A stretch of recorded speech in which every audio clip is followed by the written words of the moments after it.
Party തീരുമാനം മാധ്യമങ്ങളിലൂടെ പുറത്തു വന്നതോടെ ആര്യയ്ക്ക് ഫോൺ താഴെ വെക്കാൻ പറ്റിയിട്ടില്ല.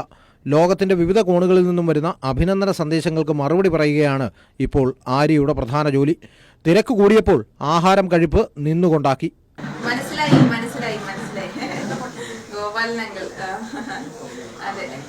ഇതിനിടയിലാണ് അപ്രതീക്ഷിതമായി ഒരു അതിഥി വീട്ടിലേക്ക് എത്തിയത്.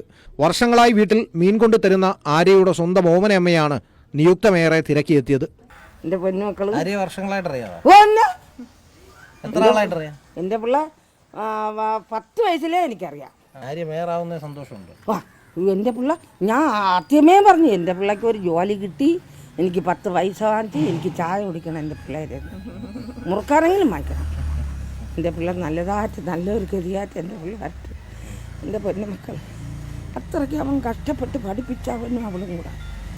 എൻ്റെ പിള്ള നല്ലതായിട്ട് ഒറ്റ അവളെ മുമ്പ് നമുക്ക് ചെല്ലേണ്ടിയുള്ള ഒരു വിധി വരണം. വന്ന് ദൈവം കൈവിട്ടില്ല. എൻ്റെ പൊന്നു മക്കൾക്ക് ജീവിതം കിട്ടിയടാ, എൻ്റെ ചെല്ലമോക്ക്. ഞാൻ ഇവിടെ ചപ്പളഞ്ഞിരുന്ന് മീൻ നിർത്തി കൊടുക്കും. ആര്യയുടെ സ്ഥാനലബ്ധിയിൽ വൈകാരികമായിട്ടാണ് അച്ഛൻ രാജേന്ദ്രനും അമ്മ ശ്രീലതയും കൈരളി ന്യൂസിനോട് പ്രതികരിച്ചത്.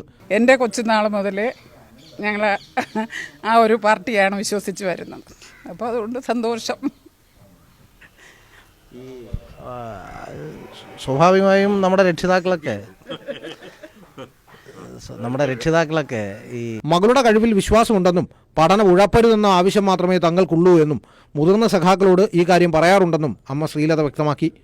അല്ലെങ്കിൽ മുതിർന്ന നേതാക്കളടുത്ത്, അവളിൽ ഉയർന്നവരടുത്ത് ഞാനിങ്ങനെ അഭിപ്രായങ്ങൾ പറയാറുണ്ട്. എങ്ങനെയാണ് ആര്യ ഒന്ന് ശ്രദ്ധിക്കണം, വിദ്യാഭ്യാസത്തിൽ ശ്രദ്ധിക്കണം എന്നുള്ളതൊക്കെ ഞാൻ അവരടുത്തും ഒക്കെ പങ്കുവയ്ക്കാറുണ്ടായിരുന്നു. അപ്പം മോളടുത്ത് എനിക്ക് ആ കാര്യത്തിലും എനിക്ക് നല്ല പ്രതീക്ഷയുണ്ട്.